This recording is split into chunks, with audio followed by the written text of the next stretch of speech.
Good morning, YouTube. Welcome to the Scrap and Fix It Guy channel. Okay, here's a little video about how I strip my wires. For starters, I don't like them to be too long, like some people prefer one big length, whereas I don't. I prefer to just cut it up in small pieces. So, for your entertainment, I decided to make this video right here on my lumpy couch. Now, I cut them up in lengths of about 4 feet. You'll see why later, because it's easier to accommodate my wire stripping machine. I'll show you how I work that in the little workshop over there. But I just needed some room, so since I don't have much room over there, I decided to do it here. Now this is old 14-2 wire. That's for outlets and lights.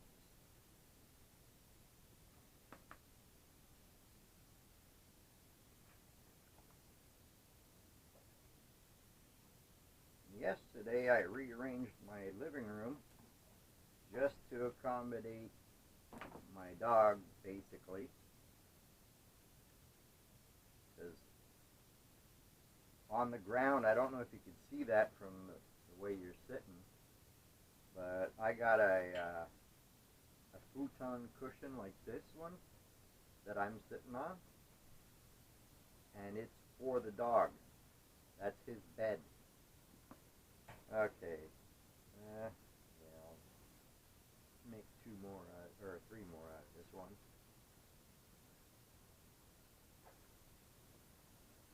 Okay, I'm not going to bore you guys by showing you how I cut these into these lengths.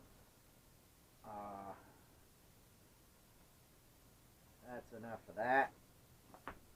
Now, we got to skin these so that we have just pieces like this left. And this is what's going to go through the stripper. As a matter of fact, these I probably will put through the stripper too, because I don't feel like messing with a blade and cutting myself, because I do that too much. Alright, so now I'm going to set up the stripping machine and come back to you in a minute. Here it is, folks.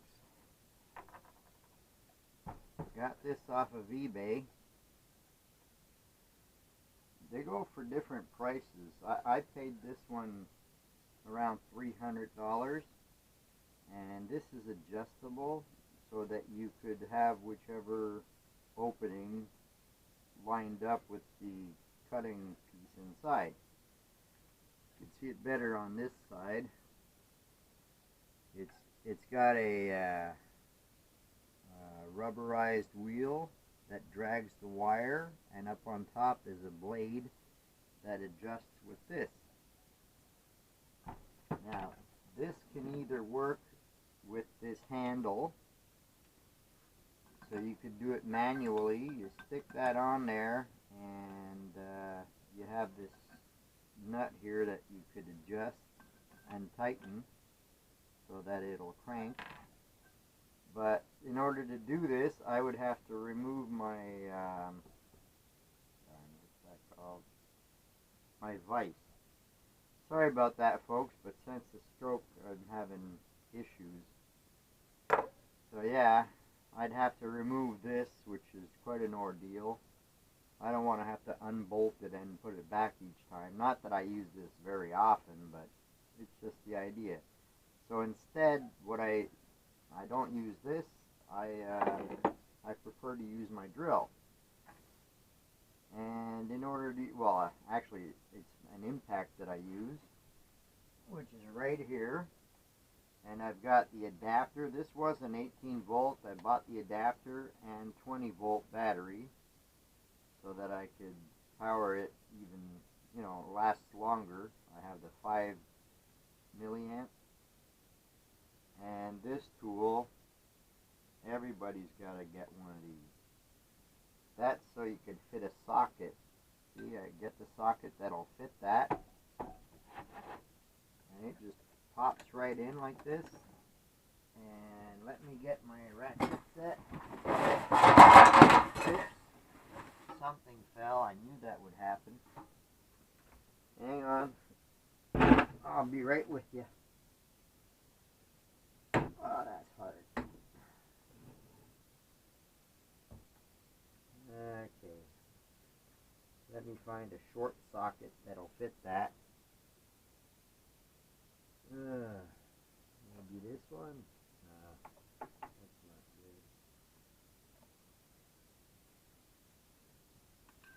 good. Way too big.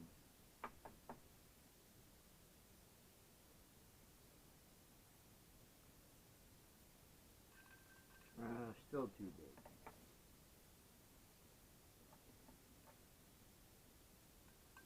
Perfect. But this is 1/4-inch drive, and my fancy little gadget like this comes in a 3-pack. You got the 1/4, the 3/8, and the half. But the 1/4 broke on me because it's cheap, made in China stuff. So I'll have to use the little adapter that comes in the ratchet set. This little guy.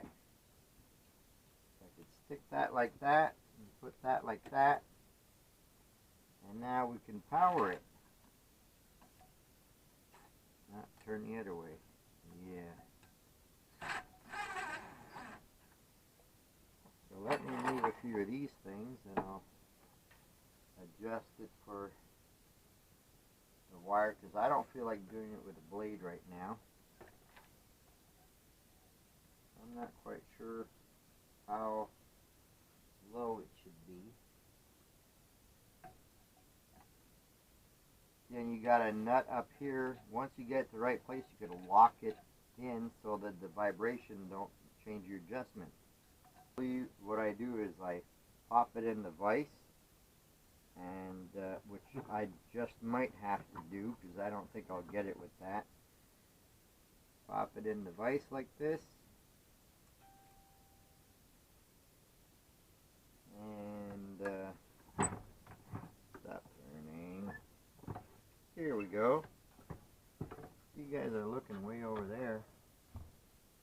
Now, once I got it in place, I just bring it down and take the knife. Now this has a special type of blade on it. I think it's for carpeting. It's like a hook. And I was using that for skinning certain types of wire about a year ago, but since it's right here, might as well try it. Now, right down the center.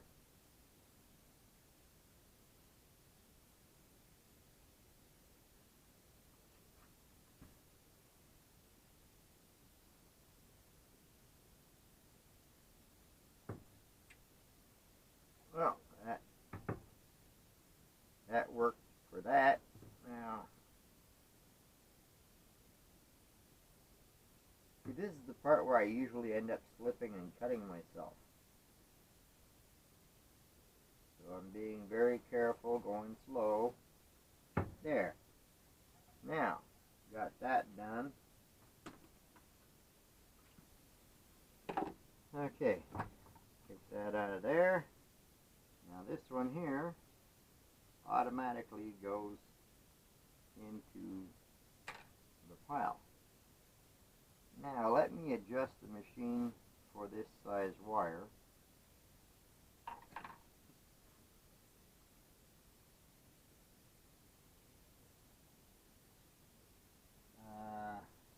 I'm going to have to change this little adjustment. See, when you buy it, it comes in this thick box here on it. It even says eBay. And it's got all these little attachments. So instead of having that piece with the 2 holes, you could go even bigger. Like that's one heck of a cable right there. And you got spare nuts and bolts and things. But I don't need that. I just need the Allen key that's used for moving this up and down.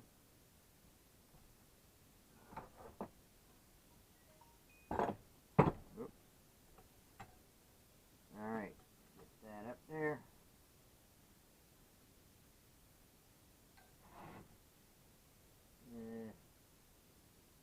Nope, I think I have to totally, I need more, yeah. Will that be good? Yeah, that'll be good. I was worried, I thought I'd have to flip it around, but I won't have to.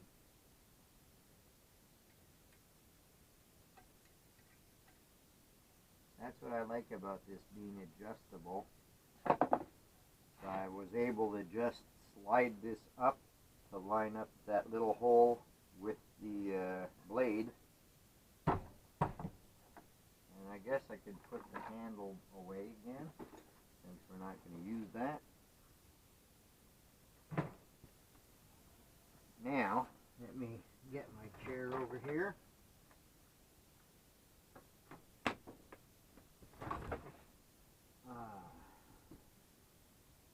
How far down should this go?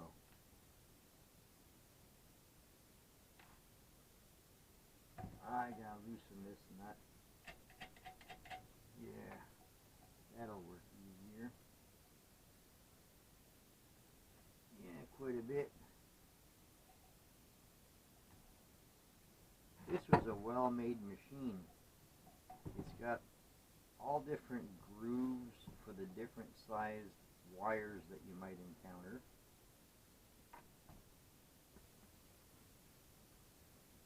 Let me see if that'll work. Because you don't want it to slice too much, because then you cut into your actual copper, which is not recommended.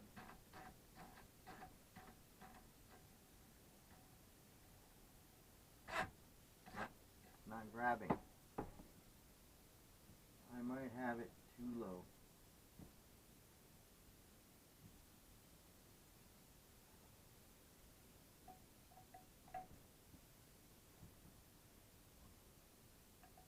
I think that'll be perfect like that. Let's see.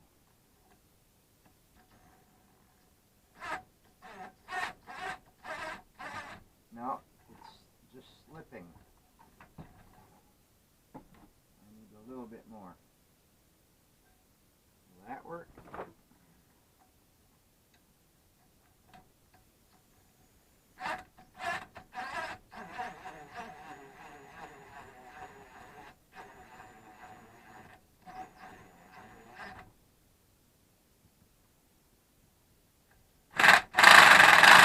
No, that's too hard. Bring it back up a little.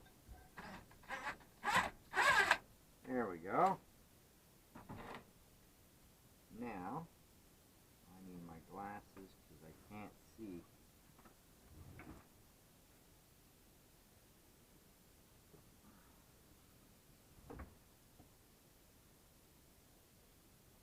Okay. Do I even see where it's cut? Nope, not really. That's how bad my eyes are. Perfect. There we go. Darn. Now, we're in business, folks. But see, now this is adjusted for this size wire. So as soon as I change gauge, I'm going to have to readjust again. So here we go. Whoops.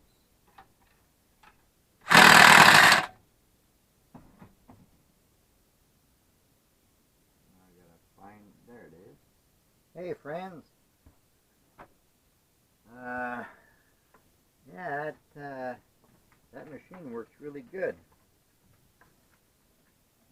As you can see, there's no more sun coming through that blind, And look at all this nice stuff here. Got quite a bit, all the same gauge.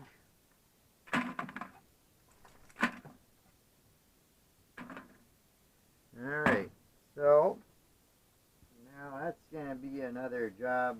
Well, not tomorrow, I got too much to do. Let me get down so you can see me. Yeah, so that was quite a bit of fun today, playing around with that. I didn't film everything because I had a lot of people bothering me. And my dog over there isn't happy. I got all kinds of wires strewn all over the floor. I was separating the different sizes, you know, different gauges.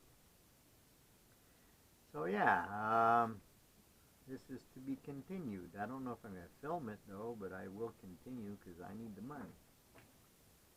Anyway, so yeah, when I was saying about not being able to put this machine, or to use it, because I'd have to remove my vise, in case some of you don't get what I meant by that, hang on. Let me get that handle. Here, I'll give you a visual. The reason is because, now imagine me trying to crank a wire. You know, you see? Can't do it. I gotta be on the edge so that this can go off the edge here, like so. Now there's the visual care of my channel. So that's basically it, folks. And now I will bid you a good night because it's getting late, and I gotta get up early tomorrow. I gotta take my ex-wife shopping with my daughter Cindy, and you know, do all that kind of family type stuff. So that's it, folks.